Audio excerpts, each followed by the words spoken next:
Welcome back, everyone. Toyshiz here, and I am back yet again to give you guys another fresh look. And today, we're totally going to be checking out the once Entertainment Earth exclusive. It's no longer available. I've had this guy for a little bit and just kind of forgot about him, but it's going to be fun, right? Regardless, this is the Batman Beyond Spellbound version, and there was a prior version that had just the red circuitry, but this time around, he is glow in the dark. That's pretty cool, right? Remember, this is Batman Beyond from Batman Beyond, as it says on the side of the box.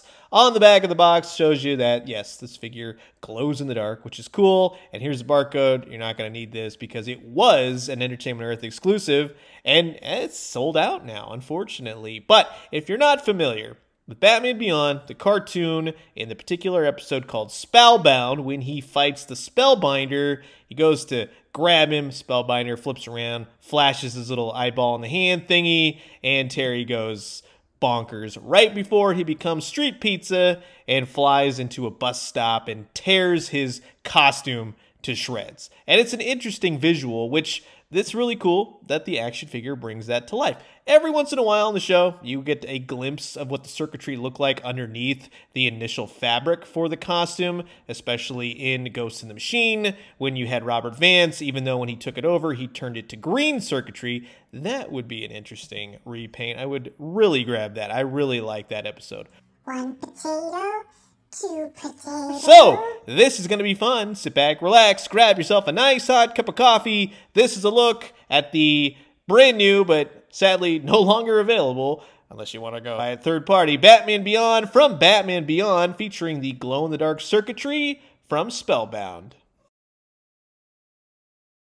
And of course, here is everything taken out of the packaging, and I have looked at several versions of Batman Beyond, even the female Batman Beyond. So, we're going to just have some fun with this, but it does the exact same thing. It's the exact same figure over and over and over again. I'm a big fan of Batman Beyond, and I really like it has all this parts and pieces, even though it's a repaint. But yes, you get the jet thrusters, which are great. You get the extra hands, which are still wrong, their trigger finger, and you get to hold the Batarang with them, kind of, sort of. And yes, he does hold it. Yes, he does measure up to Shriek or any villain, especially when Shriek goes all sound wavy and blasts him into a wall, even though the Batarang is really not the right Batarang. You get the wings. The wings are removable. I've gone over that a million billion times. Just heat them up and they simply just pop out. The wings are fine, although I never was a fan of how they attached. It's just kind of odd, and I've said that a million times. But this Batman Beyond,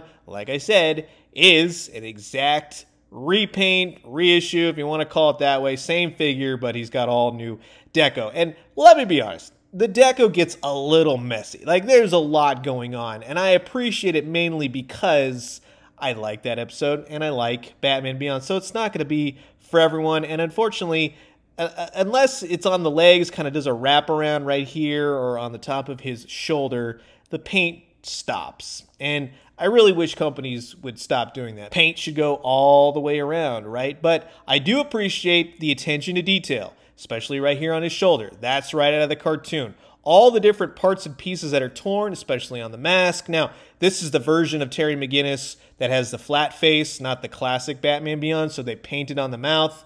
The nose is accurate. There is a lot of accuracy here that I definitely appreciate while still using a prior released figure. All the articulation is the same. Unfortunately, it is going to be the old articulation scheme, not the improved, updated one. See right here, he's got the ball joint.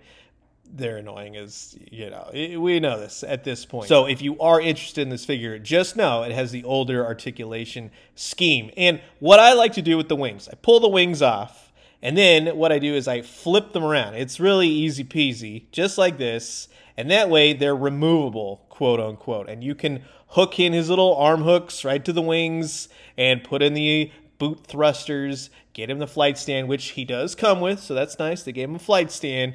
And yeah, you really make this guy come to life. Now, I would have loved if one of the wings was chewed up. That is like a simple customizable thing that I could probably do. I might end up doing that just to be a little bit more accurate for how he appeared in the show. And if you're wondering, here he is scaled next to a prior Mattel DC Multiverse Batman Beyond right before the line ended for them.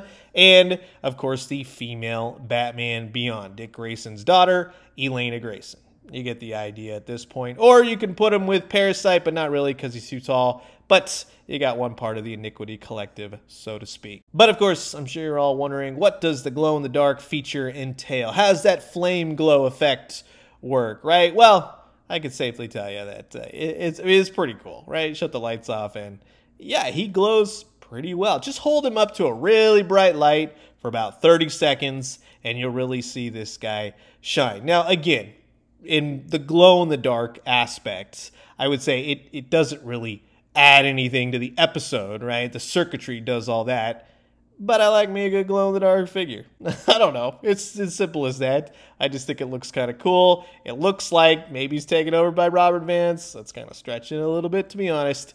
But in either case, it's a cool glow-in-the-dark reissue, reuse of a figure that would otherwise have been like, yeah, and I never found the regular circuitry version. So glow-in-the-dark is the way to go. And actually, I really do like this figure. Again, I think it's a great repaint, great reuse.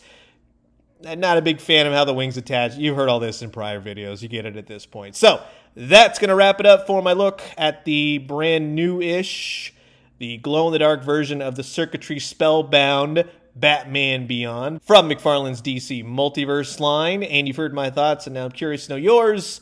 Comment below. Let me know. Let's talk everything Batman Beyond. And I'm going to leave you guys with that. As always, drink some great coffee, eat some great food, but most importantly, remember, bring on the bad guys. Let's see Spellbinder, Ink, and all the rest. And when we do, let me know what you found. I'll talk to you guys soon. Adios.